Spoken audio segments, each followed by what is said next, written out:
This is Continuum Drag, a podcast where we watch sci-fi, fantasy, and everything in between. This week, The City and the City, episodes 3 and 4. She wasn't one of us. She didn't give a fuck about unification. She was just into weird fantasy shit. Welcome to Continuum Drag, the podcast breaching like a humpbacked whale. I'm Luke, here with my co-host Jordan. What's real, Jordan?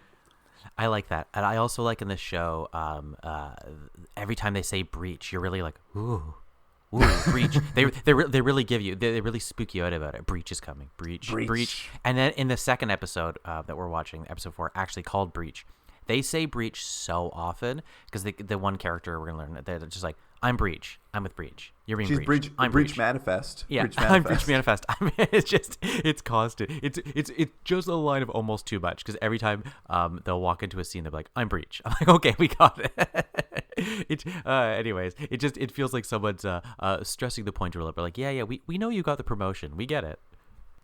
Well, Jordan, before I get into this week's episodes, do you have anything you want to talk about? Yeah, I thought we'd talk a little bit about the creation of the show, or at least the people behind it, to give us a little bit of context in the world. We were just speaking before we started recording, and I'm actually kind of amazed at how little there is about this show out there. I went back and I tried to find some old articles. I found a couple interviews, but there wasn't a lot of sort of fanfare around this, or there wasn't a lot of kind of press. It's only 4 episodes. And... Yeah, I know it was a mini series, but it kind of seemed to come and go. And I guess my point is, I think this is a pretty high quality, good series. So I'm surprised that it didn't catch on, or not catch on. Obviously, they weren't going to do more, but that it didn't, I guess, have a bigger fanfare. I was a little surprised, but I thought we'd just go a little bit about talk about a couple of the people that worked on it. Obviously, it's based on a book by China, and I never know how to pronounce his last name. Is it Mieville? What do you think? Yeah, we did this last week. No, it's all bad pronunciations going forward. I don't know how to pronounce his last name either. Yeah, so he obviously has written several books, actually quite a few, little comics, and kind of has done quite a bit of a variety of writing. This, and I don't know if you had seen this, the reason he wrote this book was his mother was dying, and he wanted to get her something as sort of a parting gift. Oh, interesting. And so she liked detective novels. So he sort of wrote his version of a detective novel for her, which was kind of, I always think that's interesting. It's sort of like writing a genre through a prism of someone who doesn't write that genre, you know? Yeah. So he's someone who's interested in alternate worlds and dimensions and concepts and these other heady ideas. And so it's what you get is this noir detective story, but through a sci-fi lens. And I personally think it really works really well. But that was the sort of genesis of this. Oh, yeah, but off topic really quick. What are you getting your mom for Christmas? I'm almost done that novel. It's such a sweet story to be like, I wrote this for my dying mother. I'm like, it's hard not to be touched by it. It's very nice. So, obviously, this was created into a TV show. The other writer on this, I don't know if he was the showrunner. I'm assuming he was, as in man named Tony Grisani. And I looked around to see kind of his major credits. The first thing I saw was he wrote Fear and Loathing in Las Vegas. Interesting, also another adaptation. And then he also wrote the Red Riding trilogy. I don't know if you saw those movies. I think I did see that trilogy, actually. Which I actually forgot that David Morrissey is also in, the star of this. And then he also wrote, do you remember The Young Pope? It was like the sexy one. Who was that? That wasn't Jared Leto. No, it's what's his face? I can't remember his name now. Anyways, I'll remember about 10 minutes from now. And he also wrote, as I think we were talking about off there, he also wrote the screenplay, at least one of them, the final one, for the long gestating Terry Gilliam movie, The Man Who Killed Don Quixote. So quite a pedigree for the other writer, for both writers. Jude Law, by the way. Jude Law, that's who it was. Jude Law, yeah. I forgot, I have a computer that has access to the internet. The director of all these 4 episodes is a man named Tom Shankland. And he seemed to be a bit of a journeyman TV director. He did a bunch of things. Well, he directed The Missing, which was a good show, Leftovers, and a show I know you like, Dirk Gently. He did that. And then weirdly, sort of looks like he must have signed some sort of deal with Netflix because he did a whole whack of Netflix shows in a row for like several years. It was like he started with House of Cards, then he did Luke Cage, then he did Iron Fist, then he did Punisher. So yeah, the Netflix man. yeah, he became a guy where they're like, we know who can direct a couple of these episodes. Old Tommy, Tommy S. Yeah. Anyways, he's currently directing a show which I haven't watched yet, SAS Rogue Heroes. I've been meaning to watch that. That's what he's currently working on. What's it called? SAS Rogue Heroes. It's like a SAS. yeah. It's a like a Rogue World Heroes. War II sort of TV show.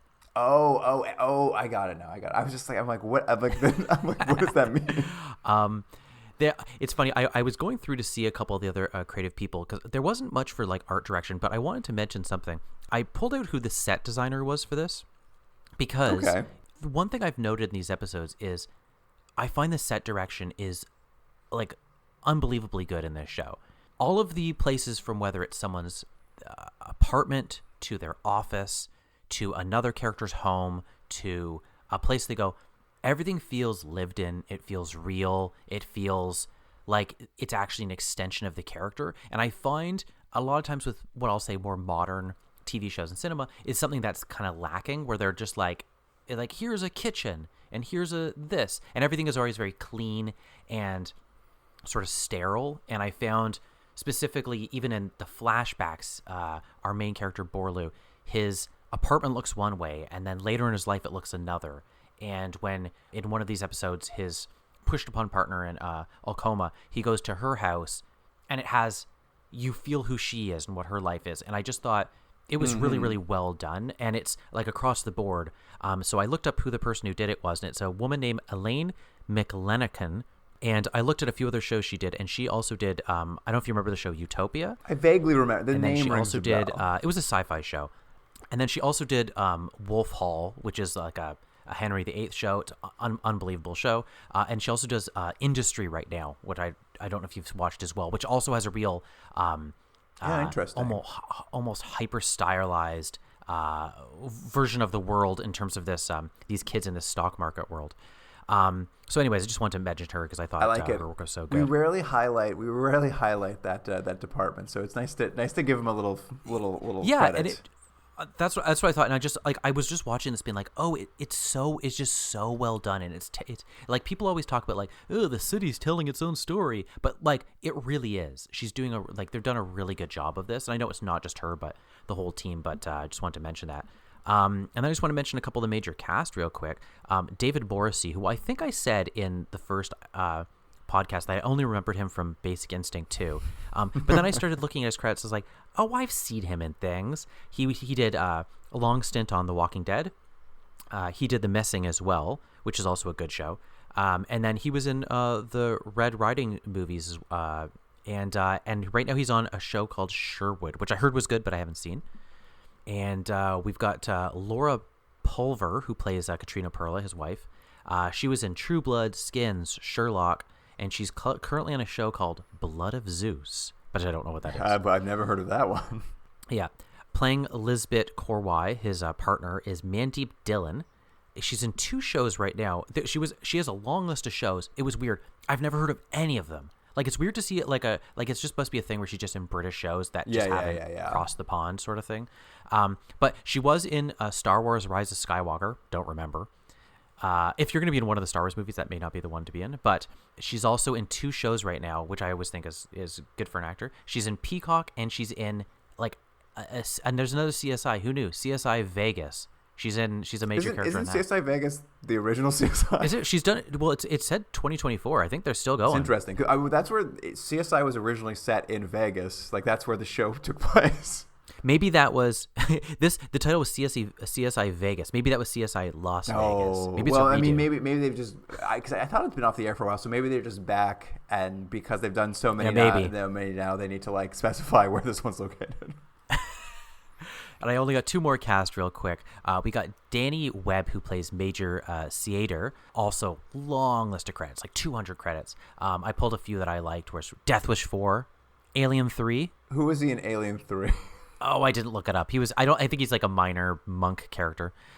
He was in Humans, Pennyworth, and he's currently in the miniseries The Regime, which I also don't know what that is. Well, Now we've given it a little buzz, so people will be running out to see Yeah, it. yeah, that's right. That's right. And finally, Christian Camargo, who played David Bowden.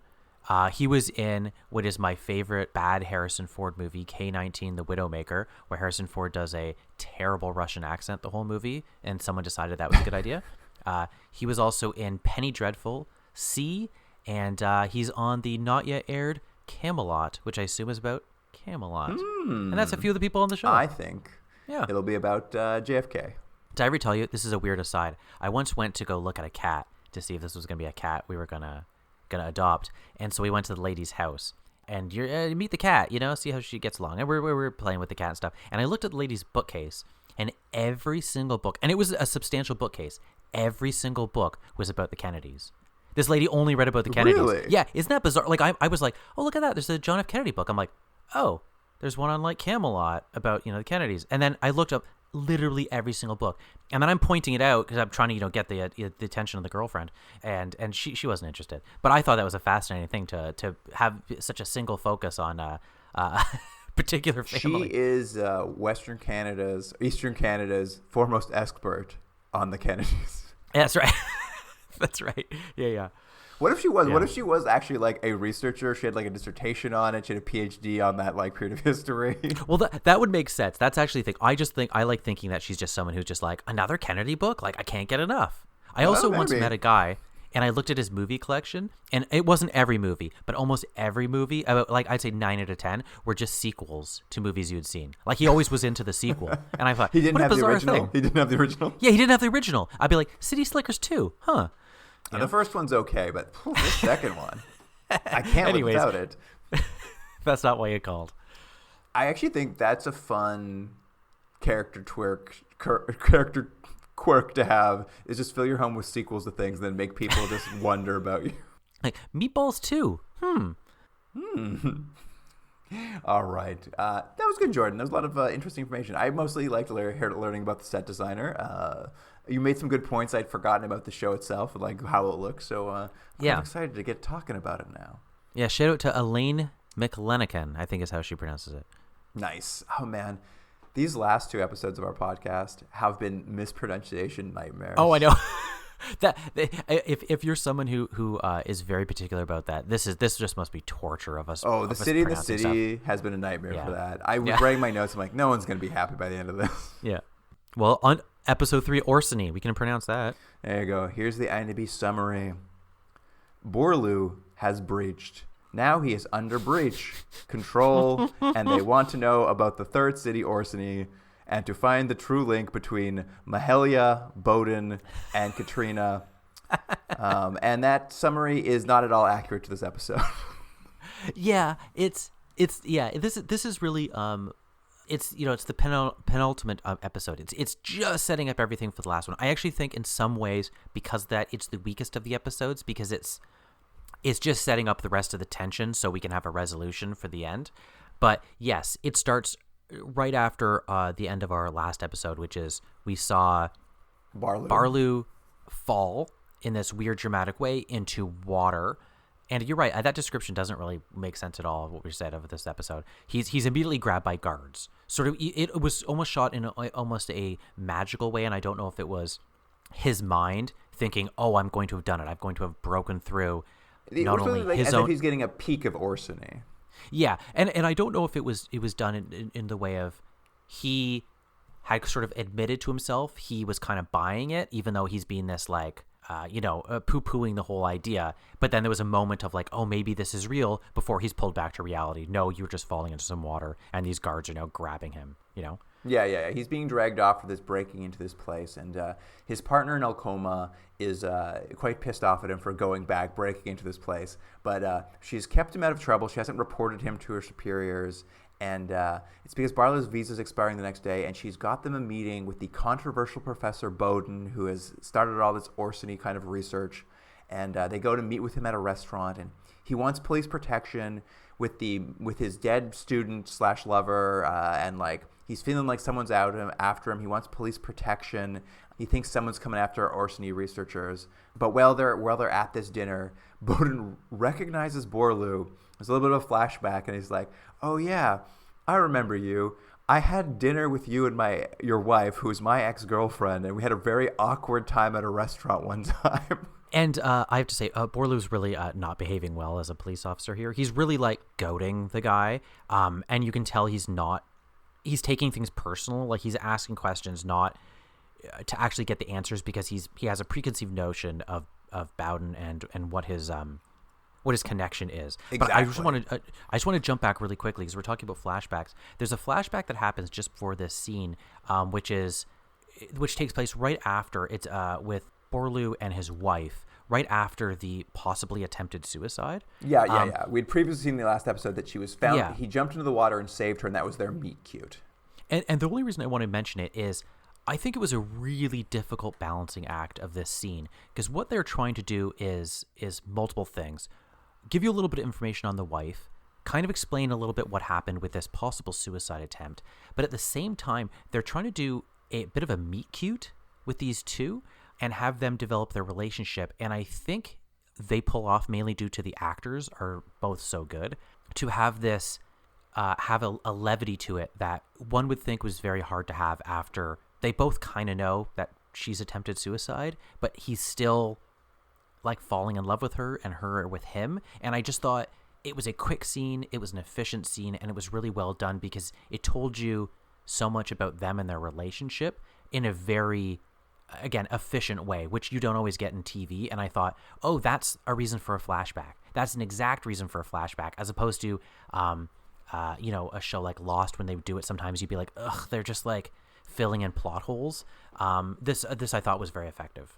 I mean, it was nice to come back to it. It is establishing that relationship. All the flashbacks, we're not going to talk about them much, but the flashbacks in this episode are largely about their relationship, how it was when they were together, and like the fissure that is her old Orsini research and her relationship with Bowden, and how that kind of is the fissure that ran through the relationship before she disappeared, essentially. That's kind of how these work for sure. That and the reveal that Barlow gets her out of trouble because she's about to go to jail for committing suicide because it's illegal, but he saves her from that, so that kind of like brings them into a relationship, which is still weird. It's still weird. Well, that's the thing. It's a weird thing, and it's, again, sort of inappropriate to start this relationship with this person who's, I think, and maybe you have an opinion on this, but I think they both know what sort of happened. I think he's fooling himself into thinking she slipped or it was an accident. I think he knows, despite himself, and he sort of is convincing himself that she's maybe in a better mental state, or that he can fix her, or that a life with him will put her on a different direction. Yeah, and that is, I think that is the idea of this relationship, and we're supposed to think like the mystery, but like what we're seeing is there's a deeper fissure in between them both, and problems that like are probably deeper, less to do with Orsini and more to do with like this relationship couldn't have sustained anyway. Yeah, that from the beginning, this was not a great idea, but there's an attraction, or there's something that's bringing them together regardless, and he's trying to hold her to be either someone she's not, or trying to hold the relationship that you're saying is doomed from the start together. Yeah. But I mean, getting back to the current day plot, as you've said, they've talked to Bowden. He bounces when he realizes who Borlu is, that they've met before, and he's actually just there because he's pissed off about his missing wife.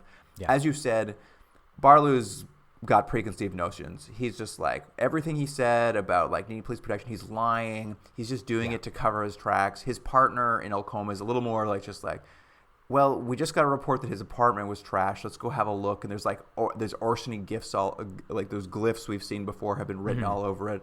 And she's just like, we can't just assume he's lying to us. We do need to look into this. And do police work. Yeah, we need to do some police work. He's on the run now. He's feeling targeted potentially. We need to look into this. And they head back to the archaeology site, looking for Bowden since he's sort of missing now. And as they arrive there, a mail bomb comes to the office, addressed to Bowden. It explodes, kills a few people, and they're like, well, this bomb was shipped from Basel, so like it's come across the border for him. Maybe there is something to his like assassination attempts that they've been talking about. And of course, the people on the site are freaked out. They're sort of letting things spill out because they've been pulling these artifacts out of the ground that appear to be from Orsini. Bombs are coming, and there's all these murmurings that start this episode that like maybe the people from Orsini, maybe Orsini has greater control than we realize. Maybe they are like, I believe the term they keep using is maybe they're overseers or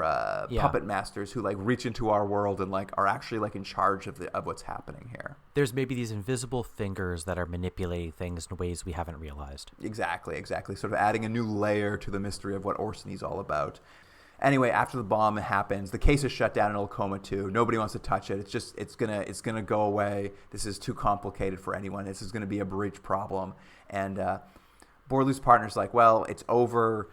Come to my place and have dinner, which is fun. We do get to see her inner life, meet her partner. We get to see that Borlu and his partner Alcoma live in the same square, just on opposite sides of the divide. Which I thought was great, because there's this, again, kind of hard to describe mental decision that you're not going to see things, but they also kind of know where they are geographically, which you'd have to. And yeah, that great scene where she invites him over for dinner, he goes, and then he's like, it's weird. This is right where I live. We've been living beside each other, almost in the same building complex. They're that close, but have never come in contact with each other, which I thought was really interesting. It was fun. It was a fun movement. And like, she's brought him there too to be like, hey, I need you to back off this case. It's over. It's going to breach. Get over it.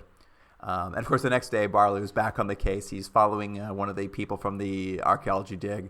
And his partner in Alcoma is just like, well, I knew you would do this, so I'm here too. Let's keep going. Yeah. I knew you were never going to back off. And they follow this guy into, I guess it looks a little bit like a ghetto of some sort. Like, I think it's where immigrants to Alcoma end up living. It's pretty run down. And in there they find the missing friend of the dead American woman, Yolanda. She's been held up with a group of they're called, I believe it's UNIFs. UNIFs, they're people who want the unification of the two cities to happen. They're kind of outliers viewed as terrorists kind of thing.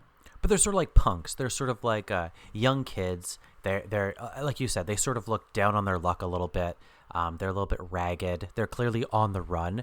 It kind of looks like a drug den. They don't give any implication that's what they're doing, but that's where they're living. It sort of looks like that. Yeah, very, very much so. And Yolanda kind of explains to them that the dead American woman who this whole series has kicked off around him, she told everyone that she was contacted by Orsini and that Orsini was having her act as a courier for them in exchange for an invitation in the future to finally come to Orsini, which she'd been researching all this time. And Yolanda's just like, it's because Orsini rules everything. Orsini runs everything that's happening. You guys don't understand what you're dealing with, basically. And it's around this time that Borlu gets a call from his old partner back in Basel, Corwy. She's been digging around, looking into the American man who'd been meeting with the right-wing politician Major Said. Turns out he's a CEO of an American mining corporation, Sirencore. Sirencore is the name of it. Quite the name. I like to really like the names of this. There's the other major company. I can't remember what they say they do, but the Siren Code. I thought that was good too. They're a mining company. They're quite exploitative. They were exploiting resources in India, and now they've set up they've set up an office in Basel. They're trying to like get started there. And Corwy's able to dig up that the CEO who runs it actually went to Berkeley with Bowden at some point. So there's a connection now to Bowden with this American who's trying to weasel his way into mining rights here. Borlu's like, okay, we need to get Yolanda out of Alcoma. She's not safe. People are dying here. Whether it's Orsini, whoever it is, we need to get her out of here and somewhere safe within our protection in Basel. Basel? How do you pronounce it? Basel? Basel? I don't know if that's right either. Yeah, I probably not. Basel, something like that. Something like that. And there's a great scene where they meet up. They're talking on the phone, discussing a plan to get her out of there. And they meet at one of these like cross hatchings of the city where the blurriness is, and it's so they can talk on the phone back to back. They know vaguely that they're near each other, and Corwy like slides a gun onto the bench next to her, and Barlow's able to reach next to him and grab a gun out of the other city. I was like, this is a fun little sequence. That was actually I think a great scene, because you're right. It's like I think they both know they're kind of breaking rules, but they also know where the rules are, so they can be bent a little bit without getting too much trouble, which is we can have a phone conversation. We can literally be beside each other, but pretend we don't know that, and also not really hear each other because of again, this mental block we've created. But yeah, the sliding of the gun through the thing, I was like, oh, what a great like detective scene, you know? Yeah. And with that, Borlu and his El Coma partner, they smuggle Yolanda out of the city dressed as a cop. Although the El Coma partner still does call in the militia to take down all the units, so they're like, we're taking those punks out still. Actually, a really good character point, because you said they've had this dinner together. You get a little bit different sense of her, and that she's a more three-dimensional character. She's a real person. She has, a partner. She has a life. And she's like, you got to back off. She's telling him all this stuff, and he's like, I'm going to. And they're starting to get along a little bit better. And when they go to this, she keeps saying, well, we still have a job to do. And he's like, well, he wants to bend the rules all the time. And she's sort of seeing specific pinpoints when you can do that. And at this thing, we see that the raid happens, and he's like, you said you weren't going to do that. And she's like, but I'm a cop. Like, that's my job. Like, I've let you get the girl. We've bent the rules, but I still have a job to do. We have bosses. So sorry, that's how life is. And I was like, what a great character point.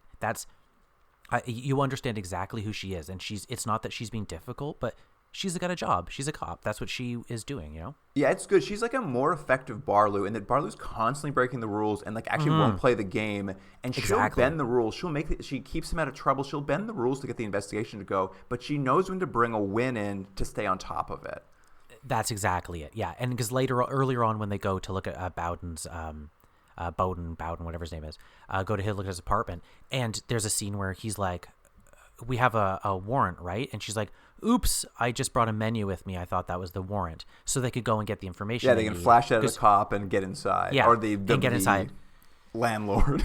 Yeah, so they could do what they want. And I was like, there's the bending of the rules, but she's, you're right. She still has quotas to hit. But it does lead to a good scene. They head to the border crossing between the two cities. It's underground under the kind of like diplomatic building of the place. Yolanda's going through with fake documents to get her through, dressed as a cop. It's a tense scene. You can it's like, will the documents work? Will they won't? I'm glad you said that, because I actually felt tense. And I remember thinking, you don't get that too often in TV and movies where they really effectively give you that feeling. And I did. I was like, this is not going to go well. I could just feel it. There's something about the manic energy that you could feel, just it's bubbling and it's going to build up. And you're like, something's not right. Well, it's nice, I think, because automatically we know things got to go wrong potentially, but you can't figure out where it's going to come from. You just can't tell. And there's something point. That like really, because that's what happens is she goes through the first checkpoint, passes the border crossing through the cross hatching into the Bezel side. You're waiting. She's going through that side. And you've got, obviously, Borlu waiting for his turn to go through on the El Coma side. And he's, like, antsy as hell. Yeah, so she's by herself. Yeah, it's a very interesting. There's the three of them. And as they keep going through checkpoints, they kind of there's three. Then there's two of them together. Then it's just her. And they're sort of watching her. But they can only... There's these checkpoints. They can't go further. And then they also can't show their hand that she's not a cop, that she's not supposed to be going. So they're just like, looking over going, is she okay? Is she okay? And every time you go to a checkpoint, you're like, is this going to be it? Nope, she gets through. Then next time, nope, she gets through. Then he has told her, as soon as you get through, my partner's there. She's going to grab you and going to take you to safety. And that's what happens. She gets over and Korwai's there and grabs her immediately. Yeah, Korwai, and that's it. Korwai's waiting. And then a true citizen, one of these right-wing extremists on the Bezel side, he steps out with a gun and he just opens fire on Korwai and this Yolanda. Like, he's clearly there to kill her. She gets panicked. She starts running back toward El Coma because she's American. She doesn't know, like, she's not in her element. She's just trying to go back to where her university is. That makes sense. She's running to safety. She just gets blown away. She just gets gunned down. And it's a great scene because gunfire is going off. Borlu's still on the El Coma side, but he can hear it all. He can hear it all happening. He can kind of see it through the thing because his mental block is breaking down, but he can't react. We see him knowing it's happening, but he can't react because that'll breach him. It adds to the tension and this feeling, and it's very unique to this show, which is, you're right. He knows what's happening. He knows it's over, that all this work they've done is done, but he can't respond. So what's he going to do? Does he keep just going and pretending? And the choice he makes is, no, I'm going to go back. It's so great. He's sort of like, it's such a great scene because it's that you just can't look. He can't look even though he knows it's. I just thought, what a unique, interesting, well executed scene. The actor does a great job playing it too, like this, like he can't react to what he knows is happening, and he just asks for his passport back. He's just like, I just forgot something in the car. I'll be right back, and he kind of walks away. Oh, and I should say, everyone on the El Comisan, no one's reacting. No one's reacting to it, right? Everyone's just going, and you have this cut of like literally a mass shooting happening 10 feet away. Chaos, on the hundreds other side, of people running around. And on the other side, nothing. Everyone's just going 2 through. feet away. No one's reacting. They can't even hear it. It was very cool. And essentially, Corway is now chasing the gunman out of the checkpoint on the Basel side, and Borlu has walked out on the El Coma side, and he is walking along the like kind of border between the two cities and trying to subtly peek through to track the gunman, because he's just like, I need to keep track of where this guy goes. We have to get him, but I can't get over fast enough to get there, so I'm going to try to not get caught by Breach looking through the wall to follow the gunman. Yeah, so he's doing stuff like he's looking in reflections, like in windows and sort of like in the side eye. And he's like, how do I track someone, this gunman, but I can't actually look? And it's this interesting like cat and mouse, because he keeps seeing him, but like he's not seeing him. And so, and he's always looking around saying like, are people watching me? And they are. Every time he looks up, there's someone kind of like looking like, are you going to make a mistake? Are you going to make a mistake? So he has to be very subtle, but he's also panicked because he's literally chasing a gunman. Yeah. And it's great because he does eventually see the gunman stop, and the gunman turns around to set up an ambush for Corway, who's coming up behind him. He like pulls out his gun, turns around, ducks behind a car, essentially to shoot Corway when she comes around the corner. Yeah. And of course, Barlow, he has no choice at this point. He pulls the gun that was smuggled over, and he essentially breaches. He does breach. He shoots through the border to kill the gunman, and it was a crazy scene. Like, it's slow motion like bullet time, but it's like, it was really effective. Like, I love the ending of this as he shoots across the breach and like shoots from El Coma into Basel. It's like, it feels so heavy, even though it's like in reality it doesn't make any sense. Like, it doesn't make any sense at all. But like they handle it so well. I'm just like, oh my god, he did it. Yeah, well, that's the thing. It's like, because it's so silly. He literally just shot the guy across the street, but there's this.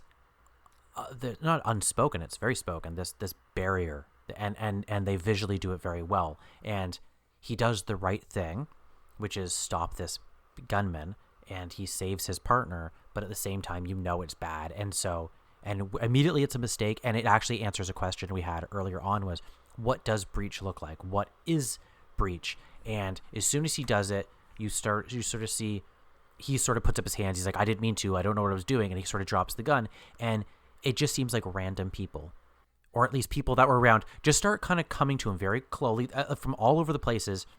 They like at least like 7, 8, all ages, all sexes. They're just like, he could be anyone. Like, it's great. They sort of just walk up to him like almost like zombies. Well, it starts with this big wide shot of the street. Half of it's blurred out, the Basel side, and you see Barlow on the in focus, and then the other side comes into focus. So for the first time, you see both sides in focus, and people are running, but just around the street, there's just like 8 or 9 people just standing stark still, who all just start walking toward him. It's like, I'm like, okay, cool. Yeah, and they grab him, and sort of take him down. They like grab his face, pull him down to the ground, and shove that needle in. Yeah, he's been breached, and that's it. Although I will say, while he's shooting the gun over, and we're getting slow motion bullet time as the bullet travels between the two cities, there's a voiceover that gives some like exposition here that did not make the world any clearer to me. I mean, I still like it, but he talks about how the bullets at the mass shooting in the Basel checkpoint that just happened did not penetrate El Coma. So not only did they not hear them, the bullets never traveled to the other city at that checkpoint. And it's because the membrane between the cities there is too thick, but where he went out, the membrane between the cities is thin enough that he can shoot a bullet through it, implying that there is literally a physical barrier also between these two cities. Oh, I missed that. I'd have to rewatch that. That's an interesting idea. He said specifically the membrane between the cities and realities is thin here. Maybe it has more to do with, it's just a way of explaining that because of the geography here, the cross-hatching area, whatever between, is just they're right beside each other, perhaps. Or maybe you're right. Maybe there is some sort of physical, actual physical barrier. I don't know either. I don't hate it. I like the weird nebulousness of this, like how much of this is like just a trained condition and how much of this is like a metaphysical idea. Like, I like that it's kind of nebulous, but this is the first time I think they've ever said specifically like there is some sort of physical barrier or a reality concept happening here. Right. Anyway. But that's the end of the episode. It ends on another kind of cliffhanger. Man, what an ending. Yeah, it was really good. I have to say, again, I'll just say before we get into it, I think it's clear both Luke and I like this series. And I was thinking about this a couple days ago.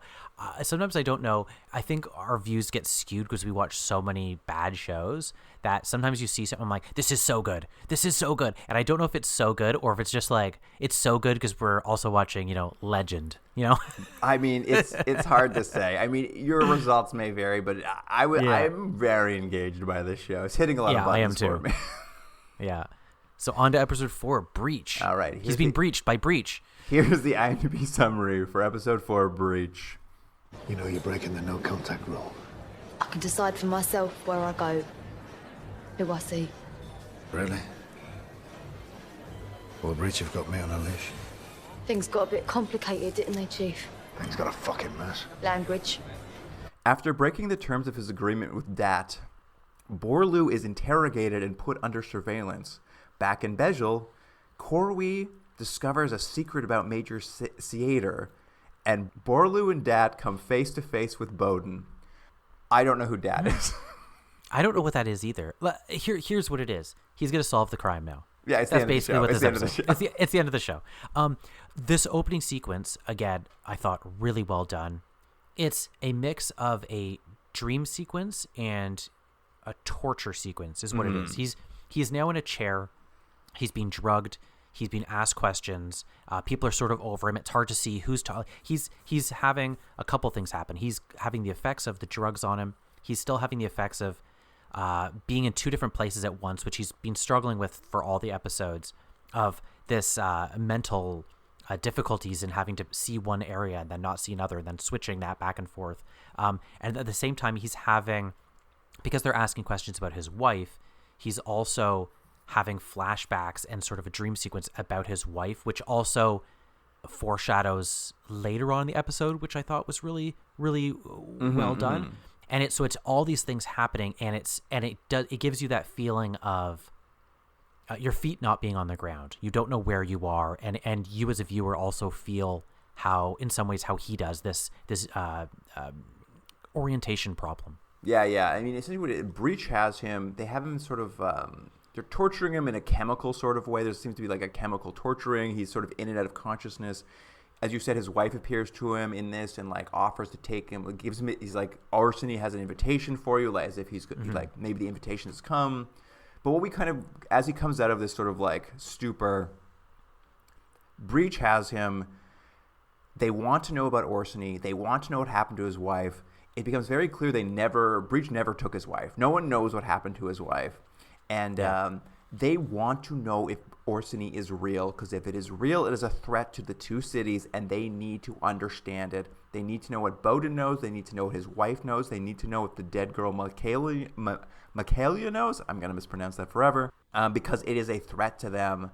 And since, as they say, Borlu is a, quote, born breacher, they can probably make use of him.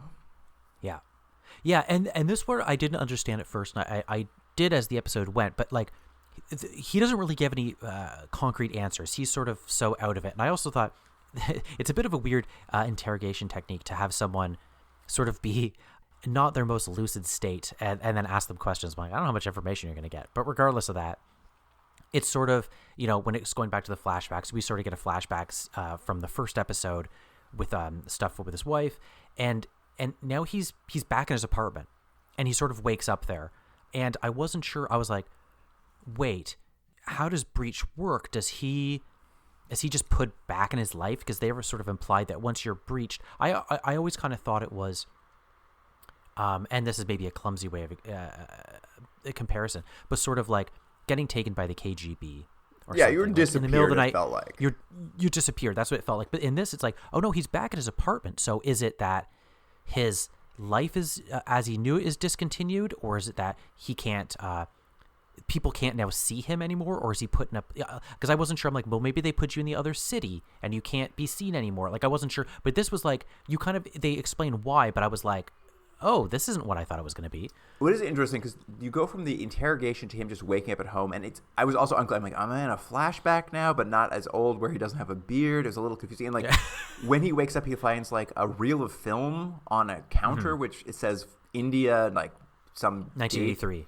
And he plays it, and on the reel is Bowden, the professor, as a young man, and the young American CEO in India, where he was exploiting, they'd eventually exploit the Indian people. And I'm just like, I was like, is this a dream? Why does he have this thing? It is never really clearly stated, but as you said, as he leaves his house, you start realizing he's back in reality. He goes to his office. The chief is there and informs him the case is closed and he has been fired. Like, he does not work there anymore.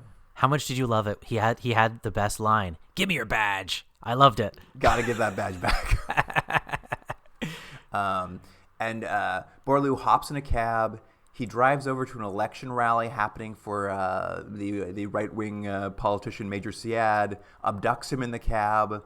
He gets in Syed's face, and he's just like, I know your connection to the dead woman. I know your connection to Bowden. I know you're meeting up with those those mining officers. I know you're involved in this. I know this all connects somehow. I haven't put it together, but I know you're involved. And Sader's just like, hey man, it doesn't matter anymore. I'm about to be elected mayor, and there's a new power coming in, and it's over for you. And then he has to like escape, and people start shooting him, and you just kind of sense that not only is this guy a bad guy, but he does have this power. He has the power to like kill you and kind of just wipe you away. Yeah. Essentially, the idea that whatever Borlu was investigating, it's all coming to fruition. He's missed his shot, essentially. Yes. Borlu sits down to drown his sorrows at a cafe, and his old partner Corey joins him, even though he's not supposed to have any contact with police from this station anymore. And they discuss the case, and as they're talking about it and all the connections, Corey keeps mentioning, she's like, I think it all connects to Orsini. It all connects to Orsini somehow. And it's at this moment Borlu kind of puts it together that his partner all along has been Breach Manifest, as they keep saying. She's a Breach agent just out in the world because, as they've said all along, which they've been saying on the posters, is like, how can you tell anyone apart? We all look the same because Breach is always among you. So you realize there's different kind of agents of them, and she's sort of, I wonder if she gets paid twice. I guess she does. She works for the police, but also her other job is she's essentially a spy, is what she is. So he's put it together. They have that sort of like, how could you? And she's like, come on, Breach, am I right? And he's like, yeah, Breach. Well, at some point later, when they're kind of going around in the episode, she just kind of talked to him. She's just like, I'm just like you, man. Like, I just was entrapped by Breach at some point, and now this is my life. Yeah, and she also mentions that she can go between both cities, and she doesn't have trouble with the transitioning like he is having and it has had, that she's sort of used to it now. So she can go back and forth. It's like you see one and you don't see the other. Then you switch, you see one, you don't see the other. Whereas it's having a real mental, he's getting real mental fatigue from it. Well, they showed it in a fun way because, like, as we saw, he abducted that guy, so the True Citizens are trying to chase down Borlu now. And they come into the cafe to get him, so she grabs him and just steps through into Olcoma, and he's like, his head is spinning, and then she steps back into Bejel, into in a different part of the Bejel to avoid them, and then steps back twice again, and his head's just spinning, but she can just walk back and forth between the cities, losing the people chasing them very easily. Well, yeah, he's disoriented to the point where he starts throwing up. That's how bad it's affecting him. But I do like, basically she explains to him, she's like, look, we monitor everything. However, we do need like a really handy investigator to be able to help us with this thing. So you seem like the guy for us. And I was like, yeah, okay, I'll allow it. Oh, he's the best of his job. Yeah, exactly. So it's like, it's one of those things where I'm like, of course he is. We like him. We like the character. It's like, it doesn't feel like maybe they did need him, but I'm like, yeah, okay. I'm into it. I mean, I think they bring him in because she basically brings him to a Breach safe house, and she's just like, we've been surveilling everyone. Like, we have, surveillance. They haven't been like surveilling people like omnisciently, but they have access to all the surveillance footage from around the cities. They have like webcam footage, and they have like CCT cameras everywhere. And they basically have surveillance footage of all the players, including his wife, since her childhood, basically. We see, like, a montage of her since a child, like, video of footage of her at, like, an ice cream stand and, like, her concert in the summer or concert at Christmas and then, like, her in university. And she's just like, we want you to go through this, and we want you to look at everybody and find the connection within this footage. You're the only one who knows these people this well.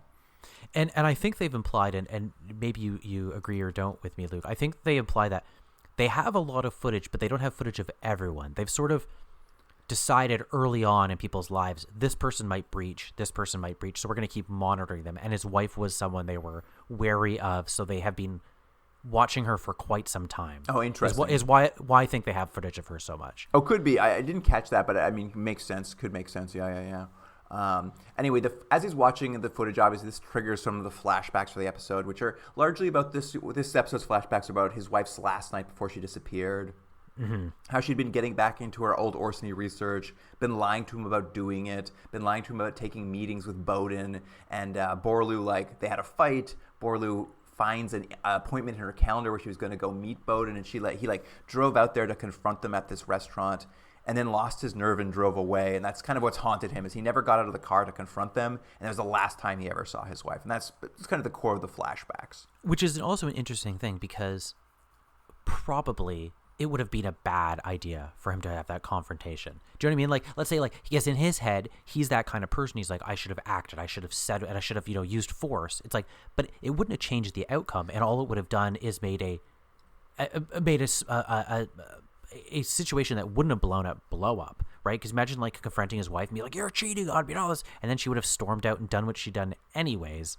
So it's interesting that that's his big regret, because whether he was there or not wouldn't have changed the ultimate outcome of things. Yeah, you get the feeling, because he chooses not to do it, and I think you're right. I think maybe that choice is like, he knows blowing up at her is not going to save his marriage. But later, when his regret is like, what he chose to do, he never saw her again, so maybe he should have done that, so maybe he could have. But yeah, it is an interesting idea, and I think back to the idea that the relationship was probably doomed to begin with. Like, there was no answer that would have solved it.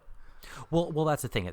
As we see in the flashbacks, like, you get the sense at the beginning with all these flashbacks, you see this scene of, like, his wife's coming to bed after in the shower, they're romantic, and you see it's this idealized version of one's relationship, as we do in our memories. Sometimes you focus on those sorts of things, but as the memories and these flashbacks have increased, we see that no, the relationship wasn't perfect, and in fact, it was unraveling slowly over time. And as we do, we sort of settle into who we are, regardless of our, best intentions or our best behavior. We all kind of settle into who we are as people. And maybe the two of them weren't as matched as they thought they were. And, when she's essentially keeping secrets, that's not a good sign, regardless of him trying to find her and trying to get her back. Because let's say he does get her back without ruining the ending of this, she's not going to be the person that he's going to be with forever. So it's like, it's this kind of sad thing that even if he solves the case, he's never going to be satisfied with the end result. There's just no way for him. He's never going to be happy. Yeah. With the footage, though, he has in real time, he's able to determine the dead woman who kicked off the entire investigation, Michaela. She had been reading his wife's thesis on Orsini, and his wife's thesis was about how Orsini was a place beyond space and time, beyond the present and the future. Like, kind of, they were overlords who didn't have language. They kind of lived in this place, and using that research, she was able to sort of start piecing together new information about Orsini that his wife hadn't been able to solve, and particularly because at the archaeological dig, they had been digging up all those artifacts, right, that they were like, these are from Orsini. And that's when she got contacted by Orsini. Orsini was like, we want those objects back. We want you to smuggle them out for us, and we will give you the invitation. And they go back and they check the artifacts, and sure enough, someone's come in and swapped them out for just random garbage. And they look at the CCTV footage and see that that's what the dead woman had done. She'd stolen these artifacts. Yeah. And using his wife's research, his wife had, like, pinpointed some places that might have been, like, they were gateways between the two cities that might have also had a gateway to Orsini at them. And what we see is Borlu and Corwy sort of intercut with the dead woman's, like, her timeline, going to the same location, an abandoned building, which might be one of these gateways. Great use of editing, I thought, of this sort of, we're seeing the same place in two different times. They're both sort of investigating at the same time. And I thought it not only did a good job of showing what happened in the past and the future, but also paralleled this duality that we've had through the whole show of these two cities and these two ways of looking at things. I thought it was really well done. Handled the exposition nicely of explaining things for us. And in sort of in them, we see the woman had gone into this building. There was like a trap door she went down, and underneath the abandoned building was like this underground stream that was going down. And she dropped the parcel in, where she put the artifacts in, and it floated away toward Orsini. And then as Yolanda had said, she couldn't wait anymore. She was tired of waiting for them to like invite her fully to it. So she jumped in and followed the stream, hoping to get to Orsini on her own. And when we're intercutting with his, Borlu jumps into the same thing and follows the stream. And as we're following this woman toward Orsini, it's very bright. It's very like purple. There's a lot of colors. And as the camera resolves, we realize it's just the stream just flows out into Bezel right out front of the mining company's thing, and the true citizens are like scooping up the artifacts and getting in a car and driving away with them. And she's realizing she's been duped. Like she's just been like sending things to the other city on behalf of someone, and Orsini doesn't exist. Yeah, it's just the front of CN Core, which earlier I think I was like, hey, I like the name CN Core, and you had just said that, and I just realized that now, so sorry. But regardless. You blacked out. It's okay. I blacked out, as I do. I started thinking about duality. But yeah, I thought this was great. This basically, this whole thing it ends in sort of disappointment. That there's this, you're really set up at like, what if there's this magic, this other world, this metaphysical way of living and afterlife or whatever it is. And it's like, no, it's just kind of a scam. And I'm like, it's like, oh well, that's that's the best result you can get, which is sad. And I think I said earlier to Borlu, it's like, he's never going to win. He's never going to have the win he thinks he's going to have, despite him pushing so hard at trying to discover things. Yeah, and I mean, obviously, I think we don't get into it as much, but like clearly at this point, Borlu's also kind of expecting to find Orsini. So like what he finds on his side is like they visualize it by him finding one of Sidar's Sidar, whatever you pronounce it, Major Sidar's like cigarette butts on the ground. But I think we know, because he's already suspects a connection between the mining core and him and all that stuff. It's enough that sends him, which is great, to the newly elected mayor Sidar's campaign party, which has already ended. People are celebrating in the streets. The right wingers are celebrating the streets, but he's still there with his wife, and everyone else has gone home. Yeah. There he's sort of celebrating, and you get this sort of weird sequence where he's at sort of at a table by himself with his wife, who has some sort of I don't mean to understand, some sort of disability or syndrome. She has some sort of illness where she's sort of in a locked-in syndrome of some sort. Yeah, it does feel like she probably is late-stage dementia or something. Like he takes care of her, but she's not really there exactly. And it's great because when Borlu and Corey walk in, he's quite cocky because he's the new mayor. And then when Corey's like, we're Breach, and we figured it out, man, just the power dynamic shift immediately. Yeah. Like he's just like, it's over and I am dead. Yeah, and it's right. He goes from and that's what we get. He goes from, I'm really arrogant, you can't touch me, I'm now as powerful as I could be, and it's like, oh no, I'm not going to make it the next 5 minutes. And what you see is, you don't see it happen, but we cut to very shortly that he just goes into the bathroom and shoots himself and kills himself. Yeah, but before he does kind of explain the conspiracy, essentially. The two former classmates, Bowden and the American CEO, they cook this up. Essentially, his exploitative mining company wanted to get their hands on the unknown alloy that Bowden had dug out of the caves. They had used the Orsini thing as a way of like basically manipulating Michaelia to transport them across the border so that the CEO could get his hands on them for the mining corp. And in return, Sidar helps facilitate this sort of breach without getting caught in return for campaign funds. He would get to be mayor. They'd sort of do this complicated way of breaching these artifacts so the U.S. mining company could get a hold of them. And essentially, this was all just like a huge, like a way for a bunch of people to get rich and exploit others. Yeah, it's great. It's like what's all this this mystical element and what's happening and why the people die and stuff. It's money, just money and greed. It's like that. That's why it all happens. And I just thought it was so great especially for science fiction, where there's all these heady ideas and there's all these concepts, and in the end it's like, just people are gross and they want money and they'll do what they need to do to get money. That's yeah. And I mean, they go out to try to stop the CEO, and it's a great scene because CEO's like, he doesn't care about Breach. He's untouchable. He's like, I'm a wealthy American. You can't do anything to me. I've already synthesized the alloy from those artifacts. I'll return them to you. I don't even need them anymore. And he's just like, I'm out of here, and I'm about to turn your entire city into a U.S. mining colony. So best of luck to you all. And like the city around them at this point is like collapsing because like word of the death of the new mayor is out. So the true citizen right wing people are clearly like just foaming. It's like conspiracy. You can feel like a riot's about to break out in the city. Like things are like getting chaotic, and there's nothing they can do to stop the bad guy. It's the exact conditions that are needed for these American contractors and business to come in, set up shop, and just take over everything. And you can see that that's what will be happening. And all of the politics of Bejel versus Alcoma and Breach and all this stuff, it will all be gone, because what will be there is it will be a run by American business. Exactly. It's all for naught.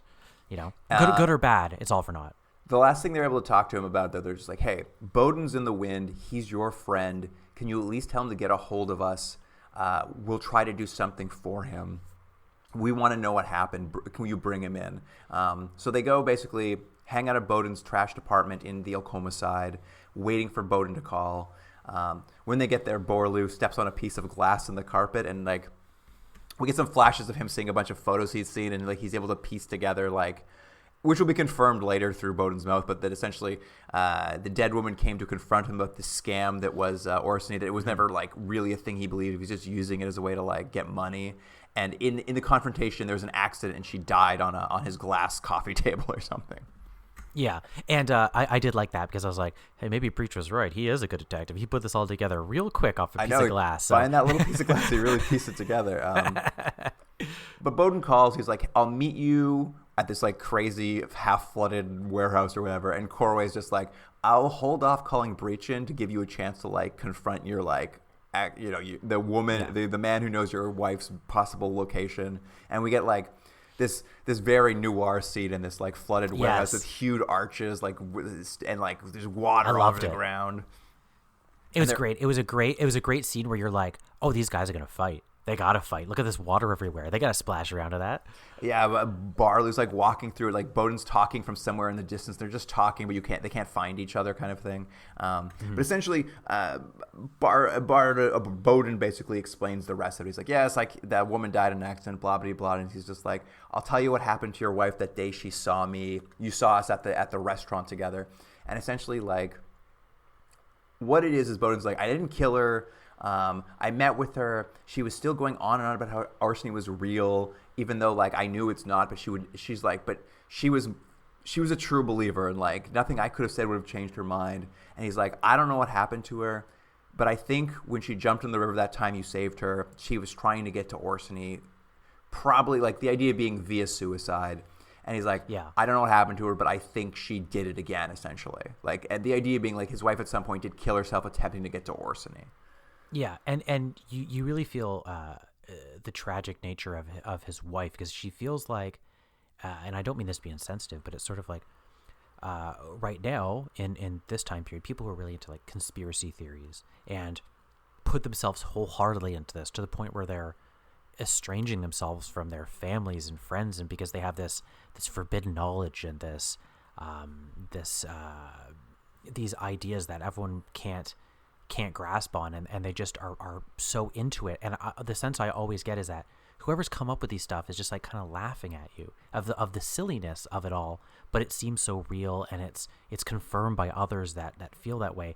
And that's what I felt with her. Is like, she's an intelligent woman, she's an educated woman, but she's gotten so wrapped up in this way of thinking and looking at things that she can't see the reality when it's right in front of her, and to the point where she will do the most extreme thing to prove her point, which is kill herself.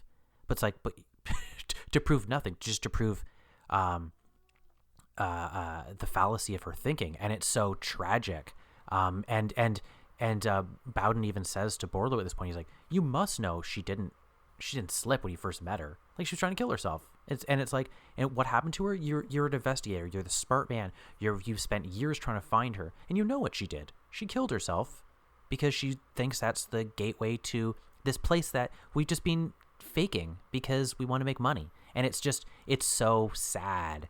And you can see Borlu with that connection. And you think probably somewhere in the back of his mind, he's known this is what it is, but can't accept it. And it's like, well, if I keep investigating forever, I don't have to admit what I know is the truth. Yeah, and I mean, obviously, Borlu really breaks down at this point. Bowden uses the moment to try to attack him, which is great. I love Bowden, like, jumps out of the shadows, finally running at him with a knife. And Barlu immediately just flips him over. Like, there's not it's like he didn't really have a shot.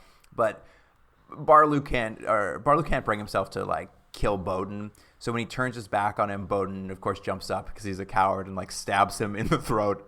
Very gruesome. Yeah, well, Bowden at one point essentially has him down and is punching him Borlu gets Bowden down and sort of beats him very easily and then starts strangling him at the last moment, goes, no, I'm not going to kill you. And at that moment when he turns his back, he gets stabbed. Yes, and a very good prosthetic, very good special effect of the getting stabbed in the throat and the blood shooting out of Borlu. You're like, ooh, that doesn't look good. No, it does not look good. As Barlu's bleeding out, Corway arrives with Breach, shoots Bowden down, and they run up to Barlu, who's just bleeding out through his neck on the ground. And interesting. I do like this part. It's like he leaves his body this moment. Like he leaves his body, and we sort of see back to the original flash of his wife inviting him to Orsini at the start.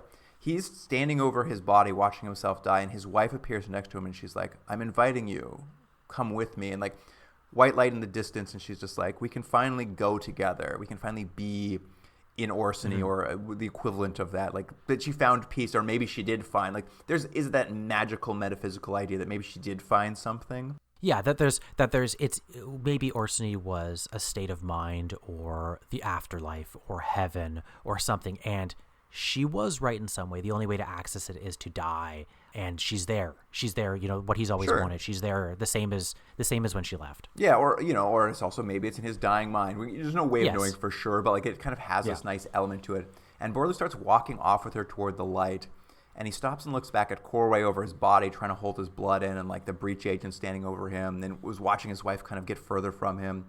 And he stops and, like, very interestingly, because I thought it would end in a tragedy, which would make sense to me. I would totally buy him leaving with his wife. But he stops, he turns back, and he just like walks back to his body, and we like get Barlu like suddenly waking up on the ground. He's like, he's still bleeding out, but he's like chosen life again. Yeah, and whether it was he was actually seeing something or it was a hallucination or whatever it is, it doesn't really matter, because for his character, he made that choice, and the choice was to live. The idea was he's been stuck in the past for this whole time, and now he's had this moment, and now he's going to go forward as a new person. And I think it's interesting too, because also like his wife was always able to live with like these big esoteric ideas and needing to like explore them, and he was always just like a really down-to-earth cop. Like, that's why they almost balanced each other for a while, but they fell. That's the breaking point. They couldn't be the same person, and it does feel like this choice is also just like, oh yeah, I could never have been with you. Like, I was always this guy. Like, this is always who I truly was. Like, so even now leaving with you to this white light doesn't make sense for me. Like, I can only be this guy.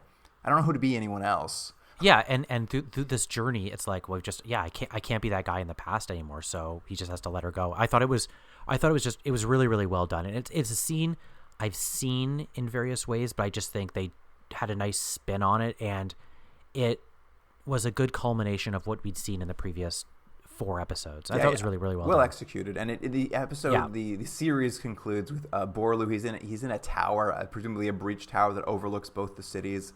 He's joining Breach. He's Breach Manifest now. He's going to continue protecting the cities as one of these people who can walk amongst everyone. There's no blurred lines for him anymore. He can cross streets. He's Breach Manifest with Corway now.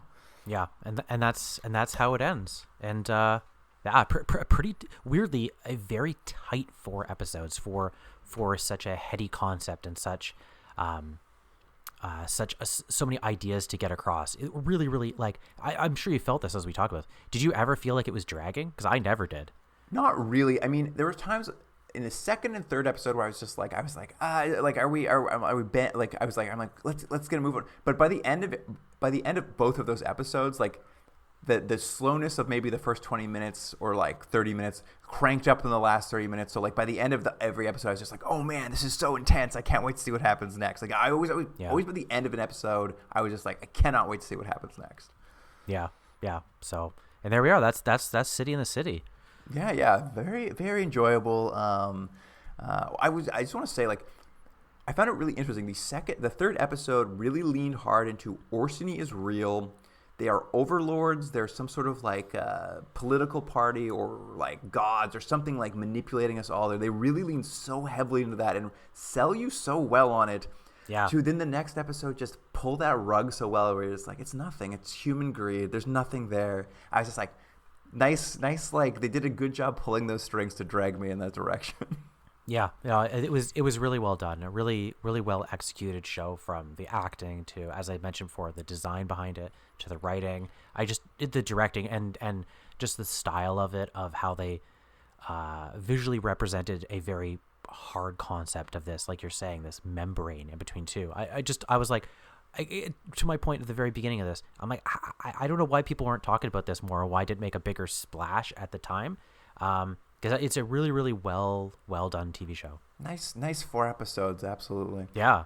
All right, what do you want to rate Orsini, the 3rd episode?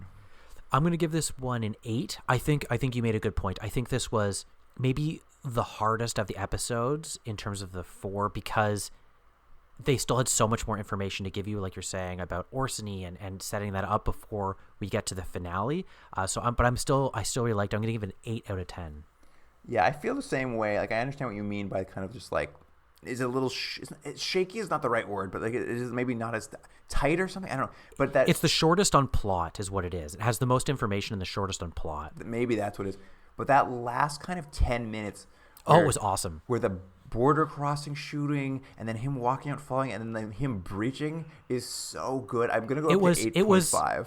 Yeah, it was a John le Carre book is what it was, for anyone who else is like me who loves those. It's the Cold War. The tension is just palpable, and it also, the idea of winning is just futile, and you can just feel it. You can feel it from the beginning that no matter what, it's gonna go badly, and even though you know it's gonna go badly, you keep as a viewer going, maybe now, no, maybe now, and it's hard to even articulate what a challenge that is to get that feeling, and they hit a home run with it. All right, and what do you think for Breach, the final episode?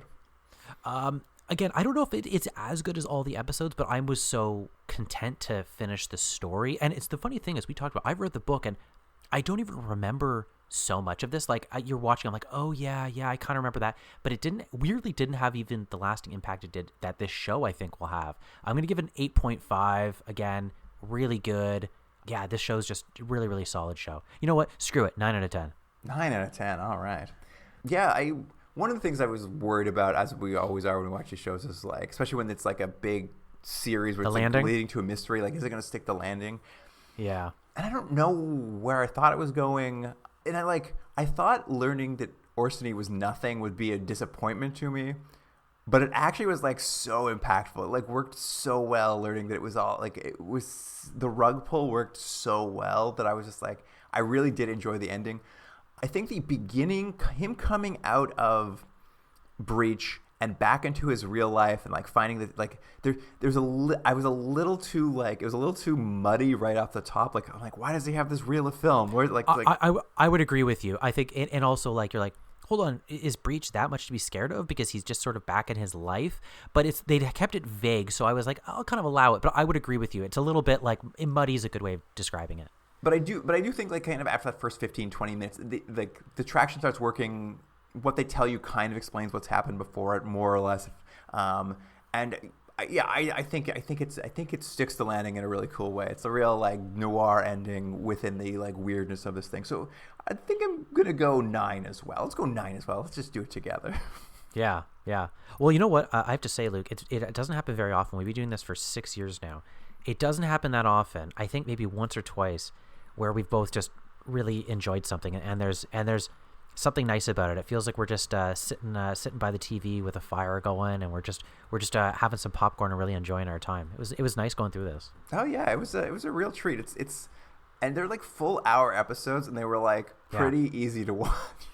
Agreed. That's what I mean. It's like we've watched multiple things, and like recently, you watch a RoboCop, or you watch a Legend, or you watch, I don't know, whatever, Forever Night or something, and they're also hour episodes, maybe not full hours, and you're just like, holy moly, they're not using their time wisely. Where this was so efficient and so thought out and so methodical in what it was doing that it made everything pass so quickly. Well, Jordan, do you want to know the final series rating that we're giving for The City and the City? It's got to be over 8. Absolutely. It is 8.44. Oh, by far our highest we've ever had. Probably for series. It must be up there. I can't imagine what else it would be. Yeah. Well, I mean, it also has the unfair advantage of being 4 episodes or something like Space Above and Beyond had a few stinkers in there, which pulled it down. But I do think this is probably the best thing we've seen. I mean, and also if you think about this, guest Steve gave that first episode a 6, so he really pulled that rating down. I know Steve didn't like it so much. But very, very good rating. I'm sure Steve's come around to it now that he's watched the final 2 episodes, but we'll see. We'll have to have him back at a later time. Be like, hey, by the way, what do you think of City on the City? Yeah, in 2 years when he's back on, we'll... Yeah. In the meantime, listener, you can get a hold of us at continuumdrag@gmail.com if you want to just write the word breach to us so we remember. Yeah. Breach. Breach. And of course on Instagram, X, and Facebook, we will have some clips from the show. So you'll get a chance to see some. There's not a lot of effects in this. You'll see. It's a hard show to pull from. Other than that bullet going through, that's a good one. But like, it's a lot of people like looking at things. You know, you're gonna see a lot of out of focus things. Yeah. Oh, I should say they do one really awesome shot on this where they go to like the parliament or whatever it is in the mayor, and they go on one side and it focuses, and then as they drive, it refocuses on the other side. And it's just like a in-lens choice, and I was like, oh, it was so well done. Oh, I remember that was very good. But you'll see some of that on our social media. That wraps up for the episode. So, listener, thank you for joining us, and Jordan, I will see you on the next one. Breach. Can't get enough Continuum Drag? Commission a bonus episode for charity. Want us to watch an episode we missed after using the escape pod or during a best of run? No problem. Is there an episode of a series we've never watched or a TV movie you want us to cover? You got it. Wish we'd comment on your favorite movie, content, or other weird media? Sure, why not? All you have to do is make a donation to one of the charities selected by past guests on our website. We suggest a donation of $50 per television hour of content we're watching, but everyone's means are different, so give what you can. Get all the details about bonus episodes for charity on our website, continuumdrag.podbean.com, or follow the links in our social media profiles. Continuum Drag is recorded in Ontario, Canada, and Seoul, South Korea. Theme music by James Rick Seidler, produced by Jordan Dullock and Luke Black. Special thanks to Aaron Hughes.